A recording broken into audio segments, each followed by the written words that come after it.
আল্লাহ রসুল বৈশা আছেন তো জিবরিল আলাইহিস সালাম হাসতে হাসতে আসছে, বড় খুশি আজকে। আল্লাহ রসুল জিজ্ঞাসা করছে এত খুশি কেন?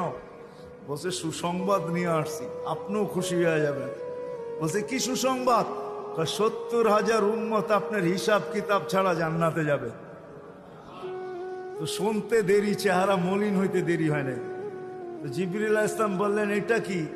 আপনি তো খুশি হওয়ার কথা, চেহারা মলিন হইল কেন? মাত্র 70,000, আমার সাহাবী তো 1.25 লক্ষ, কিয়ামত পর্যন্ত উম্মতের কি হবে? এই জন্য চেহারা মলিন। আপনি কি নিতে রাজি না? নিতে রাজি না এই কথা বলতেছি না, কিন্তু ভাবতে হবে এটা বলতে পারি। ভাইবা দেখি নিব কি নিব না। তো পাশে ওমর রাদিয়াল্লাহু তাআলা আনহু বসা, বলছে ওমর নিব 70,000, বিনা হিসাব কিতাবে জান্নাতে যাবে। যেমন উস্তাদ তেমনই তো ছাত্র হয়, পীর যেমন মুরিদ তো এমনই হয়, ঠিক না? হ্যাঁ, কি বলেন?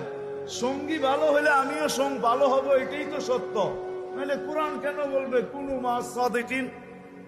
নেককারদের সাথে চলো, তুমিও নেক হয়ে যাবা, তুমিও নেক হয়ে যাবা। ভালোর লোকে চলো, ভালো হয়ে যাবা। প্রবাদ বাক্য এটাই সত্য। সৎ সঙ্গে স্বর্গবাস, অসৎ